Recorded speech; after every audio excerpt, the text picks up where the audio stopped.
নমস্কার, রাধে রাধে। সবাইকে উল্টো রথযাত্রার অনেক শুভেচ্ছা জানাই। অকষ্ট কল্পনা ব্লকে সবাইকে স্বাগত।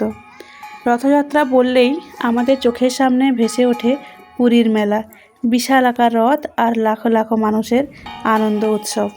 কিন্তু আপনারা কি জানেন, প্রতি বছর রথযাত্রার পেছনে লুকিয়ে রয়েছে কত চমৎকার, কত সব গল্প ঐতিহ্য। আজকের এই ব্লগে আমরা জানবো সেই রথযাত্রার অজানা কিছু তথ্য, যা হয়তো আপনারা এর আগে কখনো শোনেননি। ভিডিওটি একদম শেষ পর্যন্ত দেখুন। জানেন তো, রথযাত্রার ঠিক 15 দিন আগে ভগবান জগন্নাথ, বলরাম আর সুভদ্রা দেবী খুব অসুস্থ হয়ে পড়েন।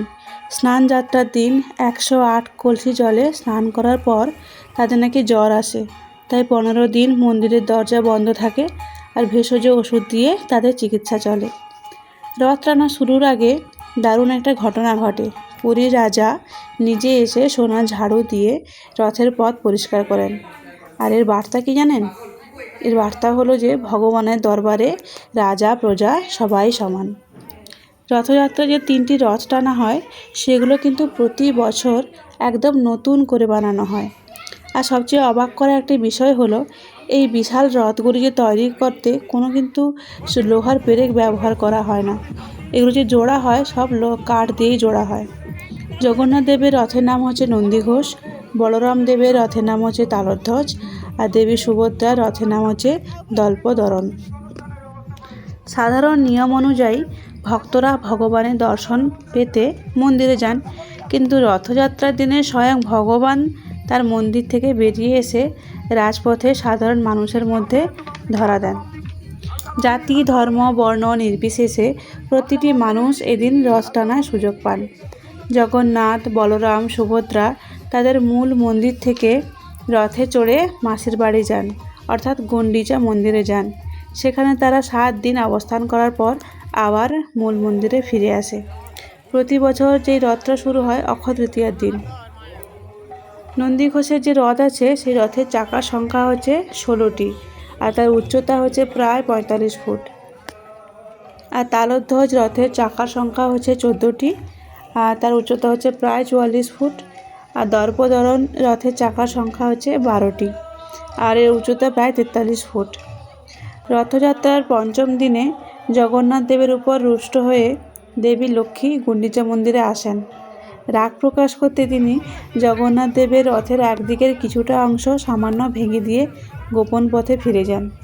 এই মজার পারিবারিক নাটকীয়তা রীতিলিপিকে হেরা পঞ্চমী বলা হয়। মাসির বাড়ি থেকে 9 দিন পর যখন রথ আবার মূল মন্দিরে ফিরে আসে তাকে বাহুড়া রথযাত্রা বলা হয়। তখনও কিন্তু বিগ্রহরা সরাসরি মন্দিরে প্রবেশ করে না। রথের উপর বিগ্রহের কয়েকশো কেজি খাঁটি সোনার অলঙ্কারে সাজানো হয়, যা দেখতে লাখো লাখো ভক্তের আগমন ঘটে।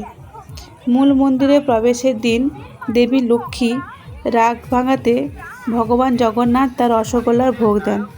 এই ঘটনা থেকেই উড়িষ্যার ঐতিহ্যবাহী রসগোল্লা দিবস পালিত হয়। এই দেখুন, আমরা সবাই মেলাতে এসেছি রথ দেখতে। সবশেষে বলবো, কেবল একটা উৎসব নয়, এটা একটা জাতি, ধর্ম, বর্ণ নির্বিশেষে সবাইকে এক ছাতার তলায় আনার একটা দারুণ দিন। আমরা সবাই মেলায় এসেছি, সবাই মেলা দেখতে আসি, আর এই দিন সব জায়গায় মোটামুটি রথের জন্য মেলা বসে। তাই জাতি, ধর্ম, বর্ণ নির্বিশেষে সবাই কিন্তু রথ দেখতে আসে, মেলা দেখতে আসে, সবাই আমরা একত্রিত হই।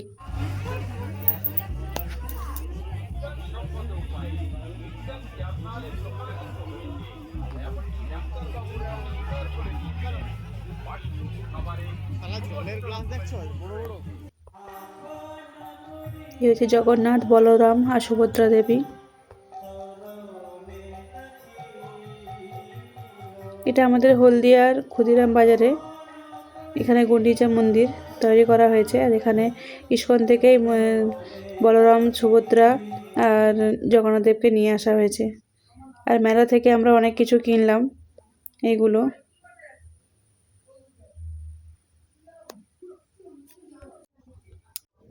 বেশ কয়েকটা জিনিস কিনেছি এখানে, তার মধ্যে সোনার সবচেয়ে বেশি জিনিস আছে। এই হচ্ছে তার কিচেন, এগুলো তার ফেভারিট, মেলায় গেলে তার এগুলো একটা লাগবেই লাগবে। এছাড়া কৃষ্ণের বাঁশি নিয়েছি, আর তার এই ক্লেগুলো নেওয়া হয়েছে, আর এই আয়নাটা নিয়েছে। ছোট ছোট করে অনেক জিনিসই কেনা হয়েছে মেলা থেকে। আসলে মেলায় 2-3 দিন বৃষ্টি হচ্ছিল না, তাই রোদের জন্য মাঠটা বেশ শুকনো ছিল, তাই গিয়েছিলাম। না হলে যে কদিন মেলা হয়েছে প্রত্যেক দিনই বৃষ্টি হয়েছে। তো আজকে উল্টো রথ, আজকেও সকাল থেকে প্রচুর বৃষ্টি হচ্ছে। সোনাই একটা কাপ কিনেছে,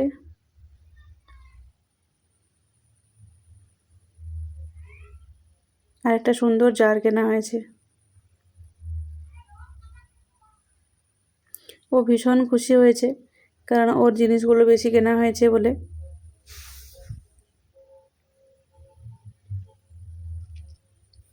যাই হোক, আজকের এই তথ্যগুলো যদি আপনাদের ভালো লাগে তাহলে প্লিজ কমেন্ট করে অবশ্যই জানাবেন। ভিডিওটি ভালো লাগলে লাইক করুন, আর বন্ধুদের সাথে শেয়ার করতে ভুলবেন না। চ্যানেলে যদি নতুন হন তাহলে অবশ্যই সাবস্ক্রাইব করবেন এবং আমার পাশে থাকবেন। আর দেখা হবে পরে আবার একটি ব্লগে।